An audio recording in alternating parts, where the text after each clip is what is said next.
ये कहानी है कि कैसे प्यार से किया गया छोटा सा काम भी बहुत बड़ा बदलाव ला सकता है। चलिए, राम सेतु की कहानी में चलते हैं, जहां एक बहुत बड़ा काम हो रहा था। देखिए, वानरों और भालुओं की एक सेना लंका तक पुल बना रही थी।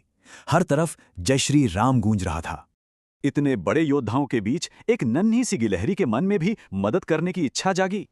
अब वो पहाड़ तो नहीं उठा सकती थी, तो उसने अपना एक अनोखा तरीका निकाला। तो यहां साफ दिखता है कि काम करने के तरीके और नियत में कितना बड़ा फर्क था। तभी एक विशाल वानर गिलहरी के इस काम को देखकर उस पर बुरी तरह भड़क गया। बाकी वानर भी उस पर हंसे, क्योंकि उन्हें तो बस अपनी शारीरिक ताकत ही दिख रही थी। लेकिन गिलहरी ने हिम्मत नहीं हारी। उसने अपने काम के महत्व को समझाया। ये सुनकर वानर को और गुस्सा आया और उसने गिलहरी को लात मारकर हवा में उछाल दिया। जब गिलहरी नीचे चट्टानों की तरफ गिर रही थी तो उसने बस एक नाम पुकारा, हे राम।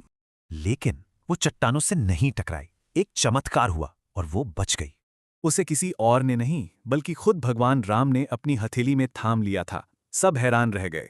अब राम ने उस घमंडी वानर को एक ऐसा सबक सिखाया जो पूरी सेना के काम आया। उन्होंने बताया कि कैसे गिलहरी का छोटा सा काम असल में नींव को मजबूत कर रहा था। मतलब ये रेत भी उतनी ही जरूरी थी जितने कि वो बड़े बड़े पत्थर। यही इस कहानी का सार है। काम का आकार नहीं, बल्कि करने वाले की श्रद्धा मायने रखती है। राम ने गिलहरी से कहा कि उसकी सच्ची भक्ति ने उन्हें भी उसका कर्जदार बना दिया है। फिर उन्होंने प्यार से अपनी 3 उंगलियां गिलहरी की पीठ पर फेरी और तुरंत ही उसकी पीठ पर 3 सफेद धारियां उभर आईं, जो दिव्य प्रेम का प्रतीक थीं। ये धारियां हमेशा इस बात की याद दिलाएंगी कि प्रेम ताकत से कहीं ज्यादा बड़ा होता है। अपनी गलती समझकर उस अहंकारी वानर ने झुककर गिलहरी से माफी मांगी। अब पूरी सेना समझ गई थी कि सेवा में कोई छोटा या बड़ा नहीं होता, हर किसी का काम जरूरी है। कहते हैं, आज भी गिलहरियों पर ये धारियां भगवान राम के उसी प्यार भरे स्पर्श की निशानी हैं। तो सोचने वाली बात यह है कि आज ऐसा कौन सा छोटा काम है जो बड़े प्यार से किया जा सकता है।